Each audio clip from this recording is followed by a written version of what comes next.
کے اندر بڑی فضیلت آئی ہے، ذرا آپ اس فضیلت کو بھی سن لیجئے تاکہ پتہ چل جائے کہ سورہ کہف کے کیا فضائل ہیں۔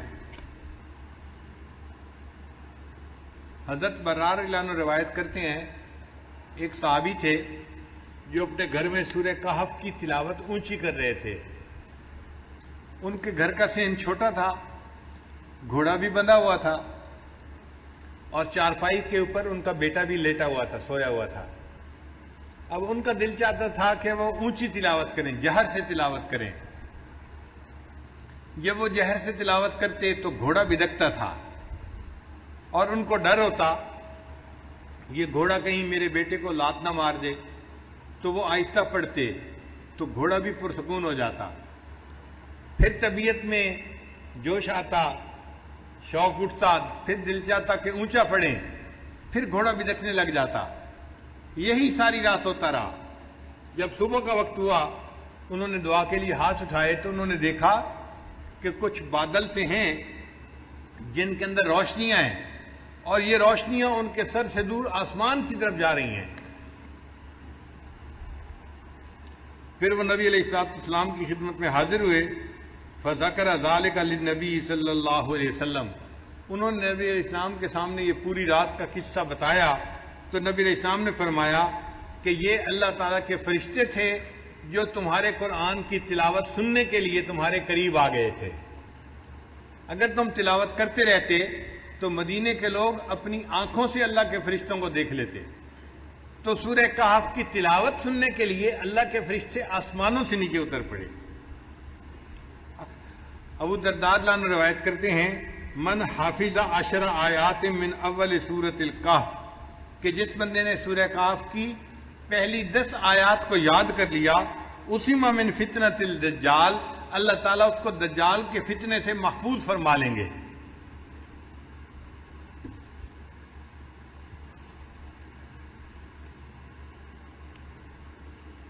پھر معاذ رضی اللہ عنہ فرماتے ہیں کہ نبی علیہ السلام نے ارشاد فرمایا، من قرأ اول سورۃ الکہف وآخرها کانت لہ نورا من قدمہ الی رأسہ، کہ جس نے سورہ کہف شروع میں تلاوت کی اس کے لیے قدموں سے لے کے سر تک نور ہوگا۔ ومن قرأها کلها، اور جس نے پوری سورہ کہف کی تلاوت کی، کانت لہ نورا ما بین السماء الی الارض، تو اس کے لیے اللہ تعالیٰ زمین سے لے کے آسمان تک نور پیدا فرما دیں گے۔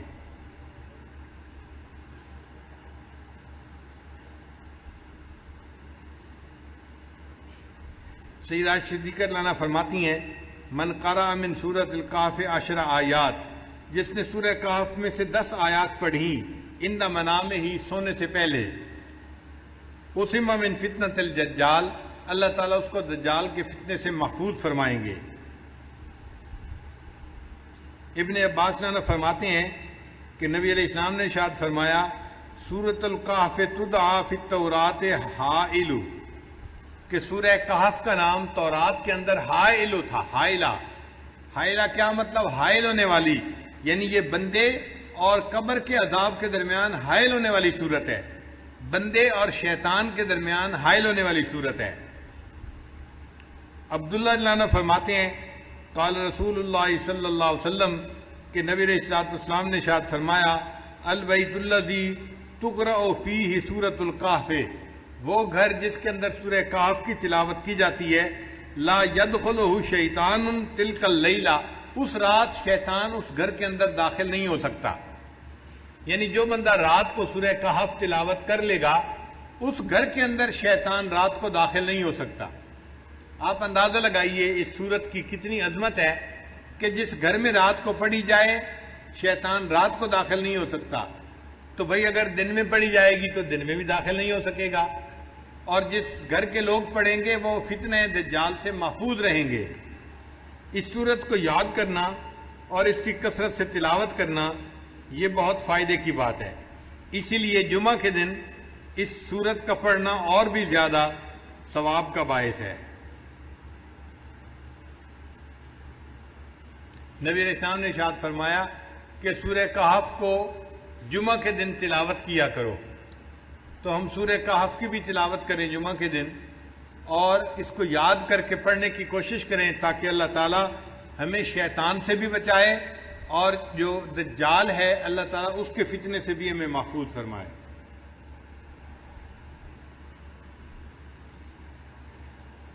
سورہ کہف سے پہلے ایک سورت ہے سورہ اسراء، اس کا نام ہے۔ اللہ رب العزت نے اس کو سبحان کے لفظ سے شروع فرمایا ہے، سبحان الذی اسریٰ بعبدہ لیلا من المسجد الحرام الی المسجد الاقصی۔ تو سبحان کے لفظ سے وہ سورت شروع ہوئی ہے، اور یہ سورت اسراء یہ سورت کہف اس کے بعد آئی، اس کو اللہ نے الحمد کے لفظ سے شروع فرمایا ہے۔ چنانچہ سبحان اور الحمد کا ایک جوڑ ہے۔ بخاری شریف کی آخری روایت ہے، کلمتان حبیبتان الی الرحمن ثقیلتان فی المیزان خفیفتان علی اللسان سبحان اللہ و بحمدہ سبحان اللہ العظیم۔ تو دیکھیں پہلے تسبیح آئی اور پھر تحمید آئی، اور اللہ تعالیٰ نے یہاں بھی وہی ترتیب رکھی۔ قرآن مجید کی کچھ صورتیں ہیں جن کو اللہ نے الحمد سے شروع فرمایا، جیسے سورہ فاتحہ ہے، سورہ فاطر ہے، یا یہ سورہ کہف ہے۔ الحمد سے کیوں شروع فرمایا؟ اصل مقصد یہ تھا کہ یہ اللہ تعالیٰ کی تعریف ہی ہے کہ اللہ رب العزت نے کمال رحمت سے اور مہربانی سے اپنے بندوں کو اس کلام سے نوازا۔ یہ اللہ کی رحمت ہے اور اللہ کی مہربانی ہے، اور مفسرین نے لکھا ہے کہ اللہ تعالیٰ نے الحمد سے اس لیے سورت کو شروع فرمایا کہ اللہ جانتے تھے کہ بندے میرے حمد کا حق ادا کر ہی نہیں سکتے، اس لیے مجھے اپنی حمد خود بیان فرمانی ہے۔ اللہ نے اپنی حمد خود بیان فرمائی۔ امام ربانی حضرت مجدد ثانی رحمۃ اللہ نے لکھا ہے کہ اگر بندہ اللہ کی حمد بیان کرنے کے لیے ایڑی چوٹی کا زور لگا دے تو بھی وہ اللہ کی حمد کو بیان نہیں کر سکتا، چونکہ اللہ تعالیٰ اتنے عظیم ہے کہ انسان اس کی عظمت کے مطابق اس کی تعریف کر ہی نہیں سکتا۔ ہم اللہ کی کیا تعریف کریں گے؟ انبیاء کے سردار، انبیاء کے امام حضرت محمد مصطفیٰ احمد مجتبیٰ حضرت محمد مصطفیٰ صلی اللہ علیہ وسلم، انہوں نے فرما دیا اللہم لا احصی ثناء علیک، اے اللہ میں آپ کی تعریفوں کا احاطہ نہیں کر سکتا، انت کما اثنیت علی نفسک، آپ ایسے ہیں جیسے آپ نے اپنی تعریفیں خود بیان فرمائی ہیں۔ تو اللہ کی تعریف اللہ خود ہی بیان فرما سکتا ہے، مخلوق میں سے کوئی تعریف کر ہی نہیں سکتا، اللہ اتنے بڑے ہیں۔ اس کی مثال یوں سمجھیں، ایک عام آدمی، اس کو کوئی کہنے لگ جائے کہ جی آپ ذرا ایک سپر کمپیوٹر کی تعریف کریں، تو ایک عام آدمی یا ایک بچہ جو پرائمری اسکول کا پڑھنے والا ہے وہ سپر کمپیوٹر کی کیا تعریف کرے گا؟ وہ تو جانتا ہی ہے اس کے بارے میں۔ اسی طرح ہم بندے ہیں، ہم اللہ کی عظمت کی حقیقت کو جانتے ہی نہیں، اس لیے ہم اس کی تعریف کر ہی نہیں سکتے۔ جتنی تعریفیں کریں گے یہ تعریفیں نیچے رہ جائیں گی۔ اللہ کی شان اس سے بھی بڑی ہے، اس سے بھی بڑی ہے، اس سے بھی بڑی ہے۔ اللہ تعالیٰ بہت بڑے ہیں۔